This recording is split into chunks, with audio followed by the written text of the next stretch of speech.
Whenever any organization want to be successful, the organization spends lot of money on engaging its employees, giving trainings to lot of its leaders.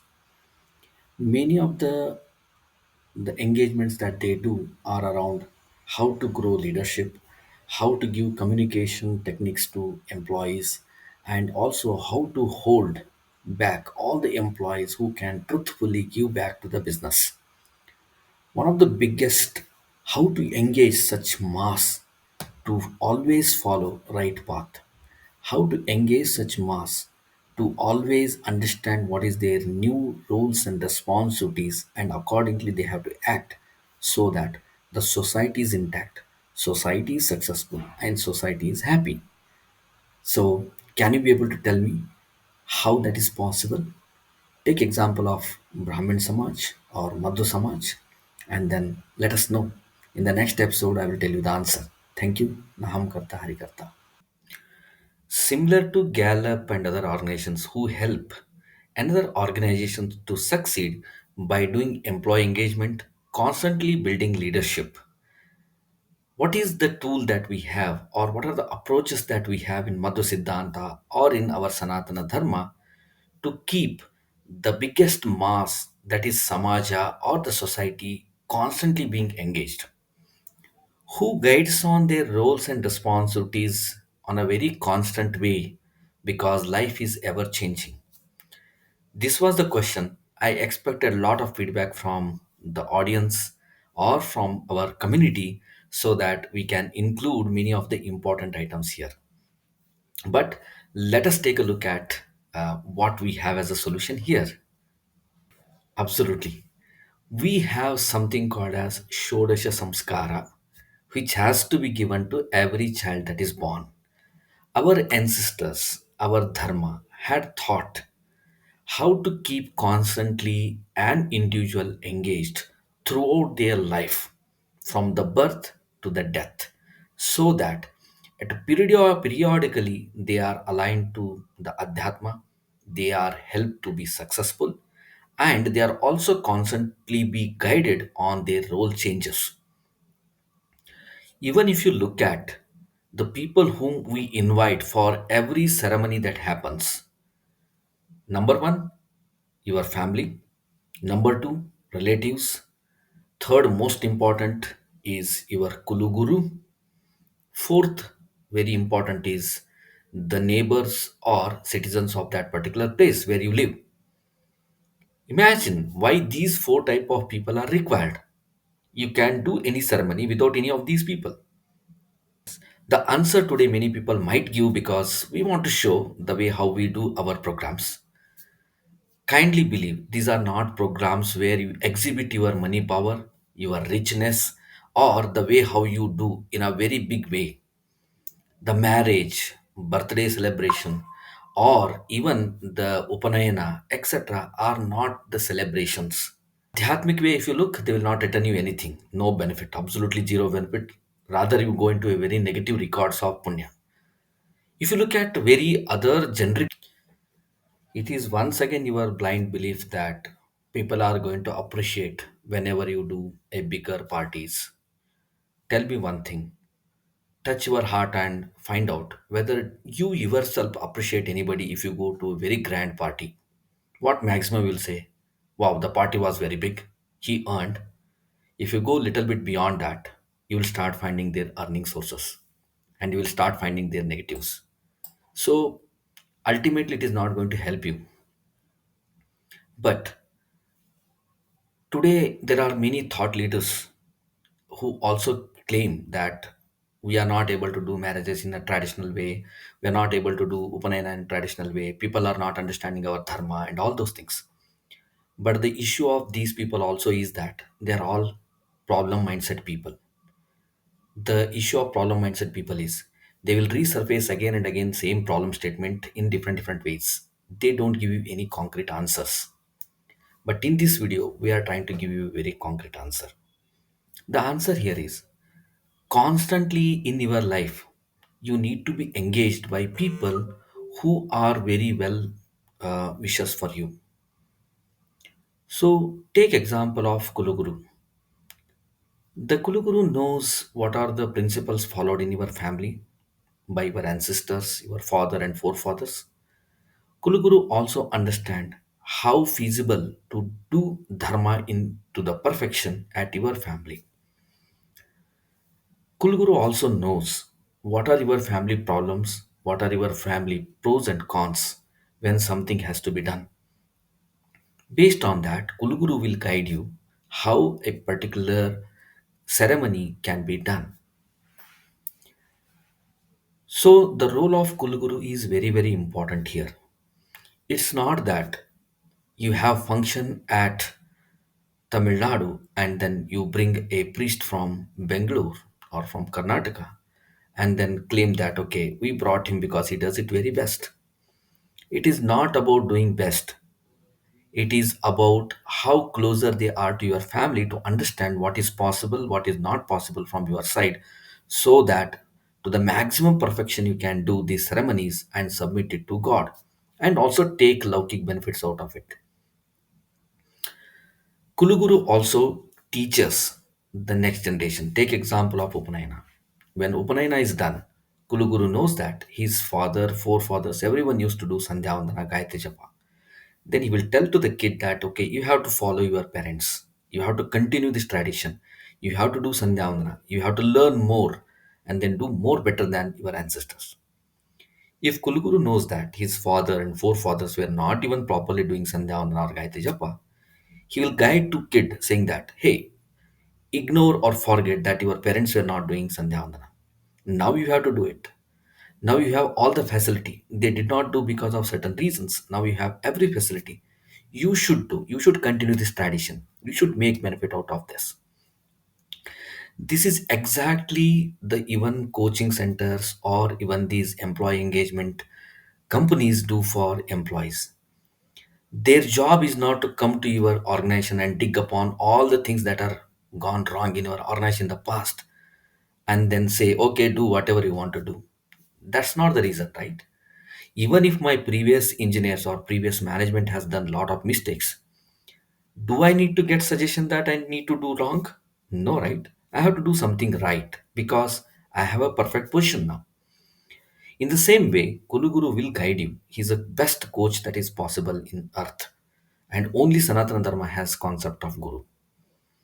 So make use of such gurus, respect them very well, involve them for all your discussions, and then make your ceremony very, very appreciative from both Adhyatmic from Laukik way.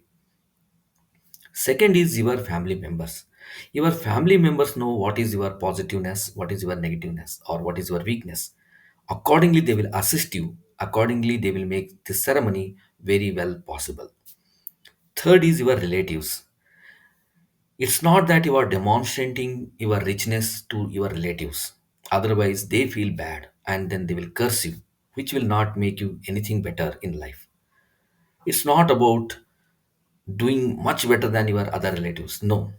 Together, your relatives, you have to do these ceremonies in very well organized way because your relatives knows how your father was doing, how your mother was doing, how your ancestors were doing certain things, and they will guide you. Involving them is utmost important. Last but not least, the locality surrounding people. Today we are not staying in agraharas. Today we are not staying in our own native places. We have migrated. Probably we even don't know who are our neighbors. But if you bring any elder person, that person will really guide you. The way how it has to be done, the way how your people, your family used to do earlier, and how better you can do. So these are the people who will motivate you to achieve the next milestone in life. I remember a lot of examples from the ancestors with whom I have interacted. These ancestors used to go to marriages, and whenever a new lady or a girl is getting married, they used to guide her. Now your role has changed. No more you need to worry about fancy stuffs. Now you need to understand how people work together, how people live together, how to understand positiveness and the weakness of every family member, how you can grow both the families, and how you can utilize all your adhyatma to do yourself and to motivate your husband also to do it. Similarly, they will also teach the husband, saying that you are getting a Grahalakshmi into your house. It's not that she is a labor, it's not that she is something on whom you can put all the burdens of the family. No, she is Grahalakshmi. You have to take care of her at most possible. You should not let her to cry. You should not let her be like not getting what she wants in life. You have to fulfill every dream of her so that both of you have a very good sattvic life. The teaching still goes again to the parents who have given girl to another family. They will tell how they have to behave because the role has changed, because their girl is no more their child, it is daughter-in-law of some other family. How they have to behave, how frequently they have to guide her daughter, their daughter, how frequently they have to engage her in terms of motivating or solving her problems. It doesn't stop here. They will also guide the parents or the family where the girl is been given, to tell importance of that girl, of her, how to use her or how to being with her you can achieve all adhyatmic possible apex in your life. So this is the approach that is been used, and lots of slokas which we just today think that they're all in Sanskrit, and we don't know ourselves Sanskrit. We never have any interest to ask question like what is the meaning of this Sanskrit sloka. We don't have even aspiration or interest to buy a book to understand meaning of those slokas so that we know why that is being told. Many of the slokas are instructions as well. They carry a lot of adhyatmic background though, but they also are very simple thoughts or process indications to you so that you don't miss it. For example, in Deva Puja Paddhati, you get a sloka.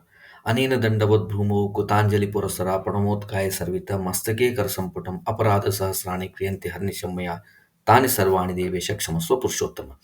Before I begin to doing Deva Puja, I need to request God that every microsecond I do lot of bad stuffs, and you being supreme, you being sarva satantra swatantra, you have to bless me, you have to ignore all my mistakes, still make me eligible for doing this puja and accept this puja as the very great fruit from my deeds.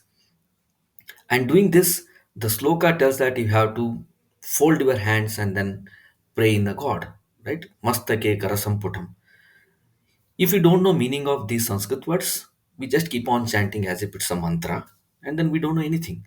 Similarly, during marriage, during Upanayana, during Sraddha Karma, many of the places there are plenty of slokas which will tell what is right, what is wrong, what you have to do. Now, by these simple examples, you might have understood Sanatana Dharma, Madhva Siddhanta is the biggest asset to the world, biggest asset to our Samaja, who thought constantly and an individual needs to be guided, need to be engaged, need to be coached. Why they have to coached? Because roles of us are ever changing. We don't know when our role changes in life versus the defined role changes that happen in organization.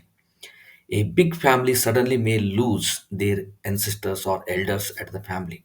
Now, how that family has to survive without that person is what all about these coachings. Is what all about this engagement programs that our Sanatana Dharma has given. And I am looking from the Laukik perspective here. But if we go back to Adhyatmic background of all these things, it's a plenty. It's so beautiful. And I'm not the right person or eligible person to tell those stories to you. You have to have a Pandit here. With these notes, I will conclude my second session and tell you that doing marriage, doing Upanayana, doing any of our functions like birthday, etc., is not that the way how you want to do it. It has to be done in a certain way because that will yield you lot of benefit in life. They not only will give you adhyatmic benefits, but they will surely will give you all lockic benefits. And I my request to both the sides of the world. One side the world where people are not following, they are into glamorous world of movie stars and following lot of rituals. Kindly don't do it. Understand what is the benefit you are carrying with a simple general common sense. Another word who are just preaching that we are not doing it, our generations are not doing it, new days the upanayana is not happening properly, people are not doing upanayana properly, nobody want to follow dharma and all. Stop this preaching. Tell exactly why they have to do in that particular way, what are the benefits they are going to carry out of doing all these things, so that people adopt them much better way, and then our society would really go and achieve a lot of great milestones. Thank you once again. If there are any mistakes, it's all purely because of my knowledge. If there is anything that is very positive and good out of it, it's all because of my guru blessings. And again, once again, this seva is not to get more subscribers, not to get more votes, not to become popular. It's just for our society. Naham karta, hari karta, krishna arpanamastu.